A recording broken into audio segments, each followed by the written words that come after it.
Today was the last session of OTAs, and we are going to have a blank heading into training camp. But we went off with a bang. Lots of news going on, and we're checking in. We're going to first look at Jalen Hurts and how he performed today, and then get an overview of everybody, see who the stars were, who the coaches talking up, and potentially what is going on with this roster, or at least somewhat in the slightest. What's up, it's your boy Cintron, come back at you with another analysis / news video that kid you not, that's my real name. Eagles OTA are now coming to an end, but we're going to encapsulate what transpired. Jalen Hurts watch, how did the Eagles QB look on the final day of OTA? So we're getting into him first, and we'll get into the others as well by proxy, analyzing the plays that they looked at. So the Eagles finished up their final day of OTAs. How did Jalen Hurts perform in practice? Here's a play-by-play breakdown. Let's see. Play number 1. Hurts hits Dallas Goedert underneath on a quick throw from a 3-step drop. So he has precision. He's taking quick steps and analyzing, diagnosing quick. Ideally, it's a 7-on-7 drill, so there's not any lineman to get in the way. They got the sticks out with the gloves on them or whatever to simulate the pass rush or the presence of D linemen, but nothing close to it, a live training camp practice or, preseason games or regular season. But he's firing off to Goddard, who's, obviously got some good route running. He's practicing with the receivers, and the results maybe are showing. But him being able to hit him that quickly just shows that, he's going through his reads quickly, and, he's far ahead of where he was last year going into the 2022 season. All right, play 2 with play action to Boston Scott. Hurts double clutches and launches a deep ball into double coverage to Olamide Zaccheaus. Broken up by Reed Blankenship, but like I said here, it's good to see him taking shot deep because they're going to want to build some chemistry between one another. And he could potentially be the slot receiver that he's throwing to in the regular season if he beats out Quez Watkins, who we'll get into later. But this is where you want to see, them take chances, and it doesn't really count for anything because you're building chemistry, like I said, and these interceptions, or they made or not, they don't count on the record as they're our team making them, and this is practice. You're trying to sharpen each other, iron sharpens iron, and get better heading into training camp. It's going to be a grind. So 5 weeks off, we want to see what they can do, and this is really it's not for shits and giggles, but it is to improve and to see what impression you can make on each other, and how the roster's gonna be sorting itself out. But I want to see if they can build chemistry and how they'll be reading one another, and see how Jalen reads his body language and tries to get the ball to him. So hopefully they can develop a work on-field relationship. Play 3, a quick underneath route this time to Kenny Gainwell, who he got all the first team reps along with Boston Scott, which is not foreboding for the roster. It's just saying that these are the most experienced Eagles running backs. The other guys, Rashard Penny and DeAndre Swift, they got work with the second team with Mariota, probably Swift speaking on him. But you want to see what they what these guys can do. Kenny Gainwell, he could be slated for a big role as a number 3, but they can rotate those top 3 guys and give them a lot of different looks. And we'll see later that one position look, I've never thought about this.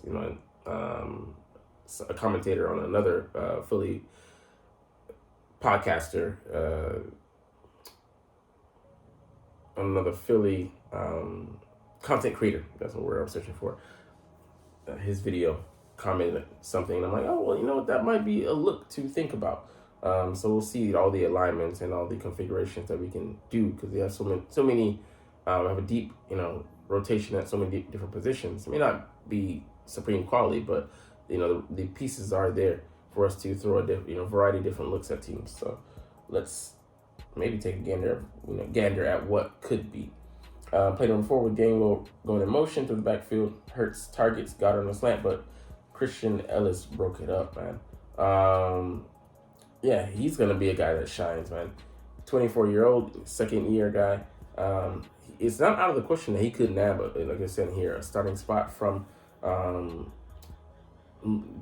Nicholas Morrow. Because I mean, he is light as well, 6 foot 216, and Ellis is 6'3", 231, runs a 4.58, and he looks to be able to acquit himself at the very least above average, in the above average direction as far as like defending passes, and that would give us a huge upgrade to what we had last year with our second linebacker, I forget his name, Kazir White. Yes, he was solid at times, but man, if he can, take the next step up to intercepting passes, he was in the right position, but Kazir just couldn't keep his hands on the ball. So that would be great having a guy like he would remind me of our most recent linebacker, middle linebacker. His name slipped in my mind, but he left for the Cardinals. But yeah, he played quite a role. I think he played for the Vikings as well. But he was a very solid linebacker. Third round pick that under the Chip Kelly administration. But his name is slipping my mind. Jordan. Yeah, but you know who I'm talking about, man. He was solid, man. He had a pick six of Dak one season before he bowed out with the injury. But I mean, he was a great coverage linebacker. He could blitz as well, could do everything, but we didn't want to pay him because we don't traditionally value linebackers. All right, play number 5.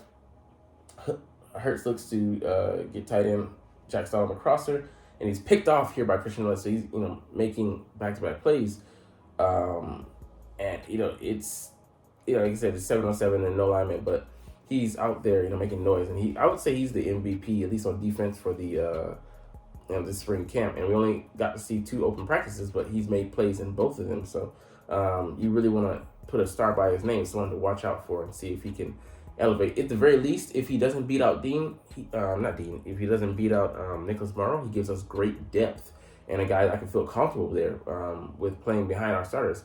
Who else would, either way, roles reversed, I feel very comfortable with I keep saying Dean, Morrow or him coming off the bench, showing what they've shown so far. Morrow his career and Ellis's play as of recent, but beyond those 3 guys, I don't feel comfortable with what we have on the roster. And someone said that if that's the best we have, if he outplays Nicholas Morrow, how he might look to upgrade that position at the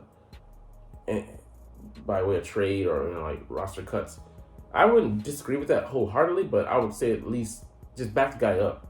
We're not gonna have superstars at every position. If we got Queen, would be a dream. Bars. If we got what's the guy's name? They're in the desert, linebacker, runs a 4.39, kind of positionless right now. I'm talking about on the Cardinals. First round pick a couple years ago, but they've kind of just relegated him to confusing the hell out of him with his role. But if you got him, I wouldn't say it's necessarily an upgrade because we don't know what he's going to do, what he's going to be able to do in his defense. But I wouldn't throw the baby out with the bathwater just yet. Let the guys develop and give them time to cook in training camp and see what you have there first before you panic. And I know how he's going to do that regardless, but that's more so for the fans.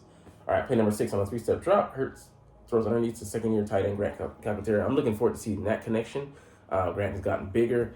Hopefully, he said he's addressing his blocking, but if he can become more of a complete tight end, like I said in past videos, he would give us a lot in double tight end sets and would be more or less of a tell than, we're going to target Goddard here, or Goddard's going to block, so they're going to go with Grant.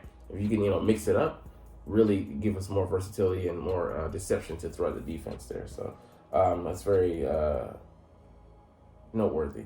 And then, like I said, another quick drop, so that means he's also running good routes. So he's a decent route runner, so maybe he's gotten better as well this offseason.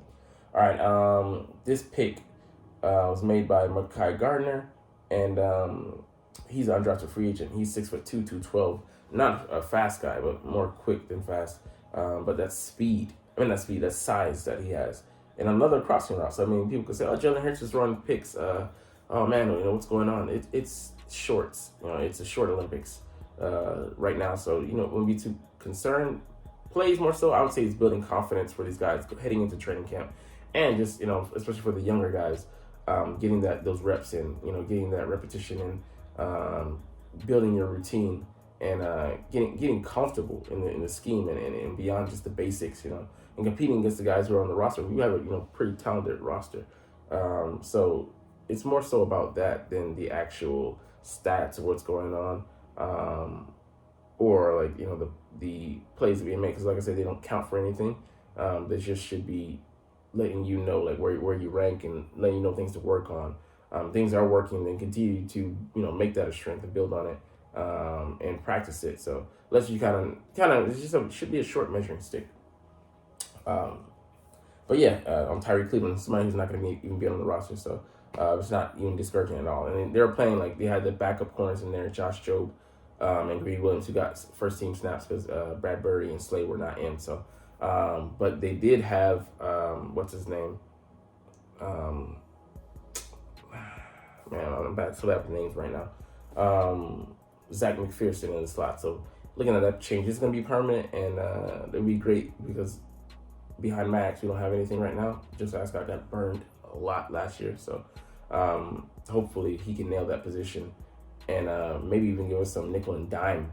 If he plays well, dime packages to be comfortable with rolling with. So as well as maybe Sidney Brown, hopefully cross training at the nickel or dime position.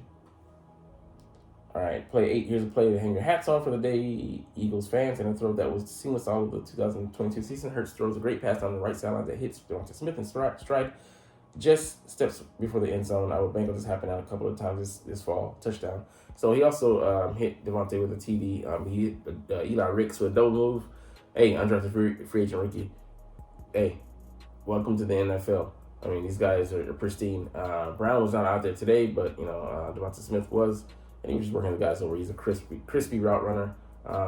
Call him Bacon. He kills pork. The Slim Reaper out there doing work. But like I said, these are against like backups and guys that are not going to be there when we're kind of grinding and putting together.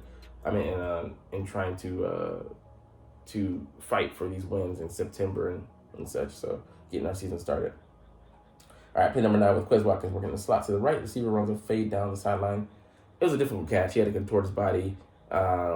It was a ball that Quez, it was fair to say is a difficult, catch, but he should have made the play, but yeah, I could say it's not concerning, but it's just something that you'll take note of, that Quez is being given opportunities. His problem isn't getting open, like we always said. It's what happens when the ball gets there, playing off his hands. He's not able to bring it in. He loses concentration. He gets sloppy with his routes. His route running has been, obviously good. He's getting open. Another sideline passer, and he threw it in there to him, playing off his hands. I mean, he was taking the place of A.J. Brown. And, you just want to see the guy play with more consistency. That's his only issue. He can get open. Cool. He can run underneath the ball. Cool. What does he do at the catch point? Get small.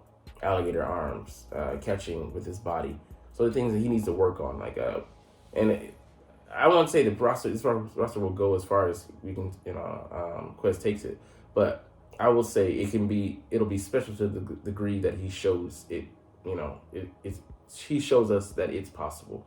We'll see how he looks with those finer details. Like he said, if he can work on those things and he can take the next step.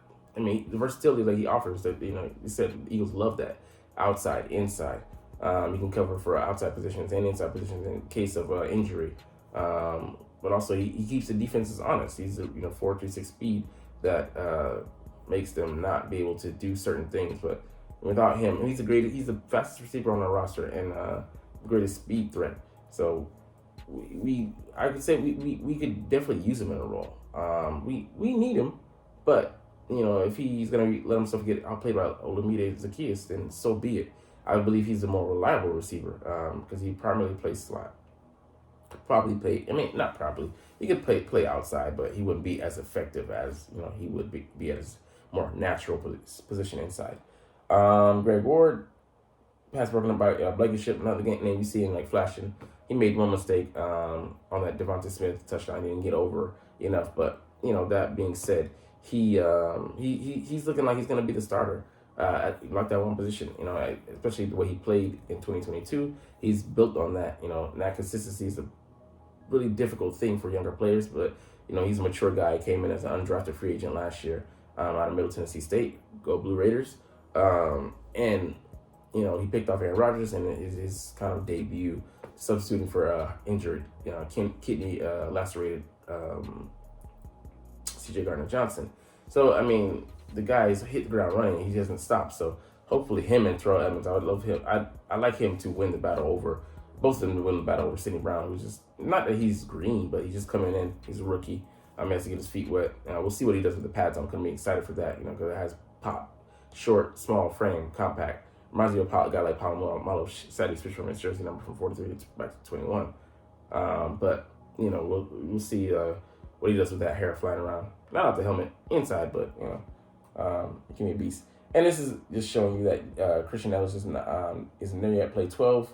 He was matched up against Devonta Smith. I mean, that's going to be an L for most people, DBs included. He's a linebacker. He got schooled. He gave some nice separation with his footwork. That's to be expected. I mean, that's like saying water is wet. You expected him to win that. Maybe one time out of 10, not 90%, he's going to win that battle. Maybe 95%. But, it is what it is. All right, Jalen has Hurts stat line, 6 for 12 for a TD and 2 interceptions. It's OTAs. We're in shorts, like I said. And nobody's, damning anybody for these, performances unless they just came out there and stunk. But let's look at the Philadelphia Eagles more in detail, like more of the roster, and see what's going on. Like I said, guys weren't there. Hassan Reddick, Josh Sweat, Jason Kelsey, Fletcher Cox, Lane Johnson. Devin Allen is actually balling overseas, running hurdles. Josiah Scott, don't really care. Nicholas Morrow, I'm kind of miffed why you wouldn't want to be there, but maybe he feels secure enough with Christian Ellis competing for his job. But like I said, the guy, man, he's showing that he can be an all rounder, and depending on what he gives us there, I'd love to see. I mean, when I thought about size, I'm like, it's not all about size, but 6 foot 216 versus 6 foot 3 231. I'd love to see what Christian Ellis can do. I'd love to give him a fair shake at the job. But I'd love to keep. Please don't cut Nicholas Morrow, because we need him around in case we have to break glass. But let's see here. Anything else that we didn't cover? Yeah, all right. See, Quez Watkins here creating space.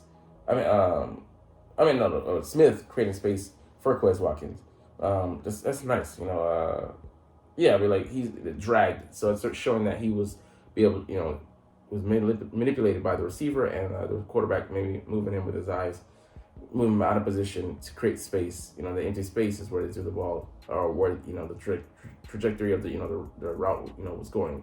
So showing that he needs to work on his diagnostic skills. He's not he's not the best, but hopefully he can either get there or show enough to be a decent backup when he comes in, which I think he would be. But Nick Sirianni praising Quez Watkins for basically being there. I'm like, I would say there's some things to praise and some things not to, but I think with him he approaches it whereas he has to really to shower him with not affection, but with comments in the positive category to get him to play the best for him. But if that's what works for him, cool. But I want to see him come out there and personally be accountable and have that fire within himself, and just be better. That's it. Just be better. We talked about that.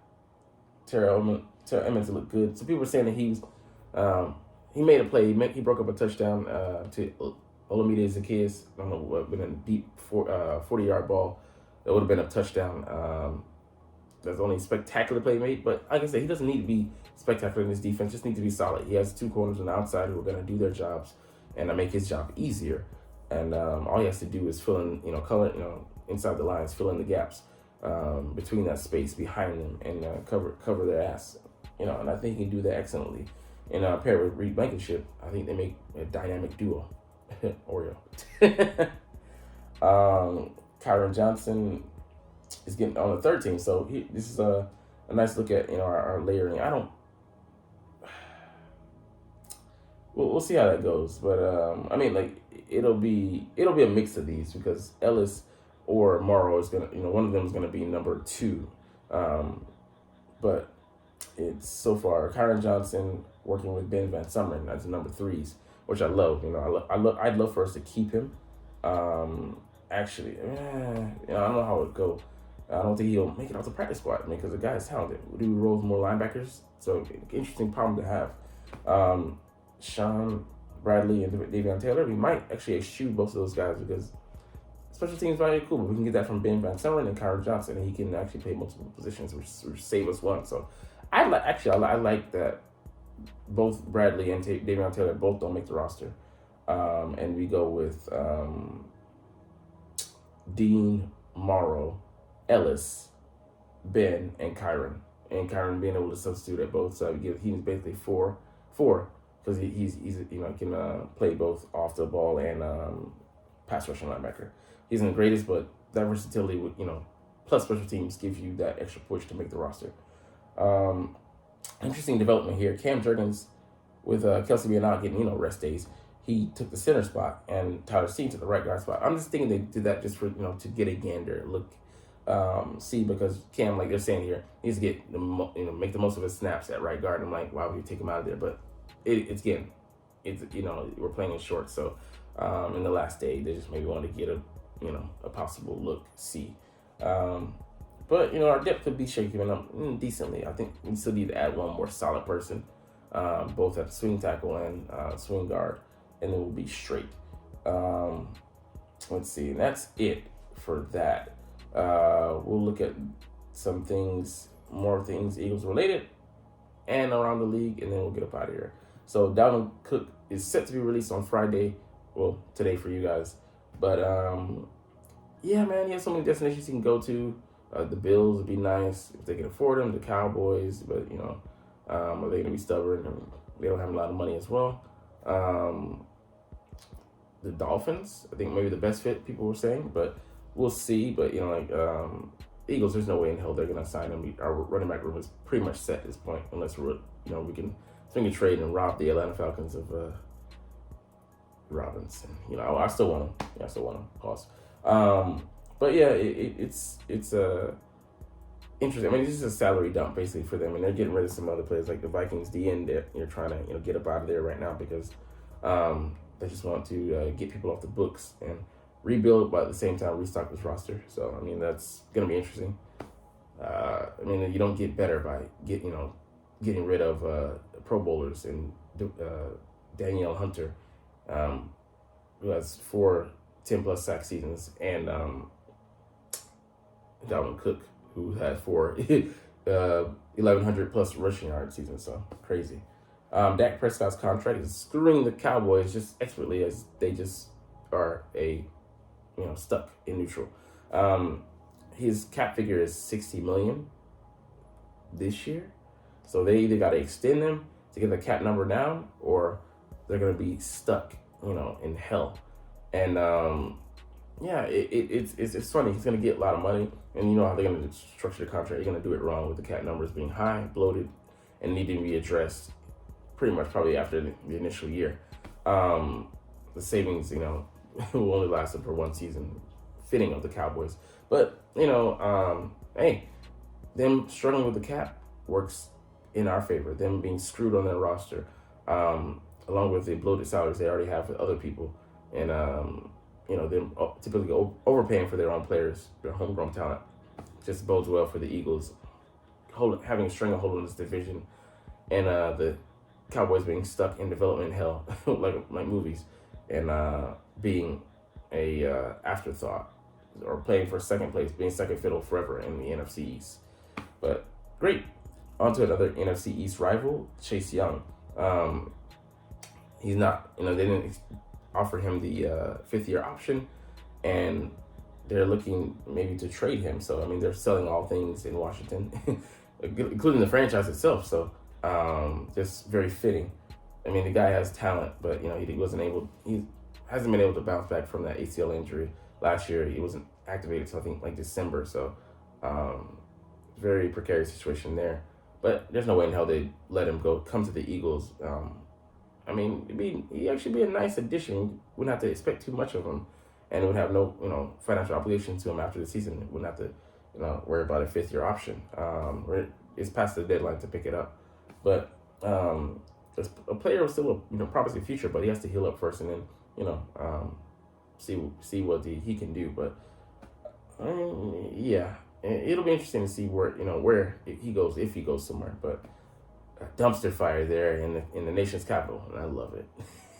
All right, Lane Johnson. He said he's planning to maybe play a couple years, so not just the 2, because he does have that 1-year contract extension for $33.75 million. But he is still a spry guy. He's fully recovered from the surgery, the adductor, and he's good to go. So he'll be good, to play or I should say practice and keep on working on his craft in training camp. And he's saying that he wants to get better at run blocking, which is crazy. He's a decent run blocker. I mean, more than decent already to begin with. But I mean, the guy still wants to improve, just like so many on this roster. AJ Brown, Devonta Smith want to get better. The route running, Jalen Hurts wants to get better. Being a pocket passer, Kenneth Gainwell wants to get more time, which means he wants to dedicate himself more to his craft. I mean, these guys aren't settling with having Super Bowl appearance last year, just sitting on the laurels. This roster is just hungry.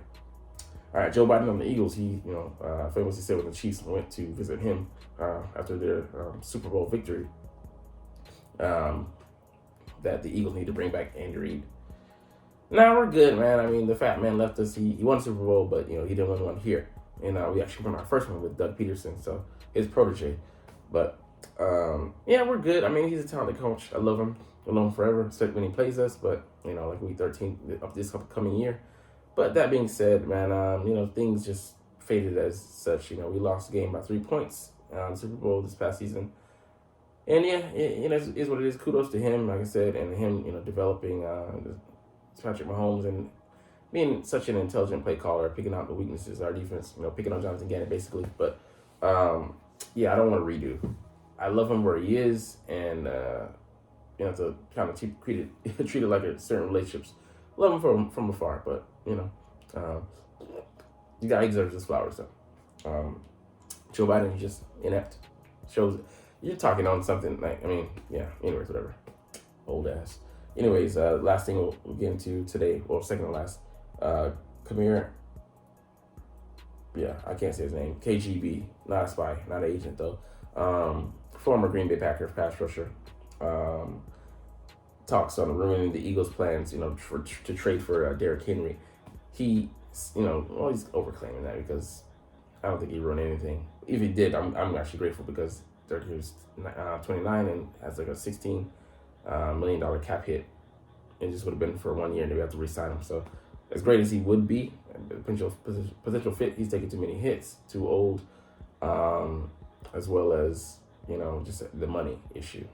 And only running back I would be willing to pay would be Bijan Robinson, and he's already been chosen by another franchise. But he talked about it, put it out there, didn't know that it was a thing that he should keep to himself. But if that ruined things, hey, I'm glad, man. Thank you for running your freaking mouth. All right, let's look at a few things around the league, and then we'll end this video. All right, the ex-Chief Frank Clark signed a $5.5 million deal worth up to $7.5 million with the division rival Denver Broncos, but they're not going anywhere this year, so kind of an L for him. But hey man, get your bag. I understand. I love what just ending this on the Jalen Hurts quote. Jalen Hurts ready to start the 2023 season. Last year is over. He said nothing that we did in the past is going to help us this year. Versus like, the experience you gain, cool. The accolades, whatever, but they're not gonna assist you. Your past merits won't be like, you can't put them like, oh hey, I trumped 10 people last year. Somebody goes, oh well, okay, I will lay down for you, sir. No, doesn't matter. You gotta go there and prove it. That's every year. So it'll be interesting to see how he challenges himself this year. But it'll be people are like, oh well, yeah, it's cool. Like, yeah, I have weaknesses, but hey, I'm not gonna tell you though. Ain't none of your business. I mean, just adeptly put. So, anyways, we're gonna get out of here. Way too long video, but hey, I had some things to catch up that I forgot to do on last video. So, anyways, I mean, it's cool. You're not even watching though. But as always, it's fly Eagles fly and let's motherfucking go. Like, comment, share, and subscribe if you like. Thanks for watching.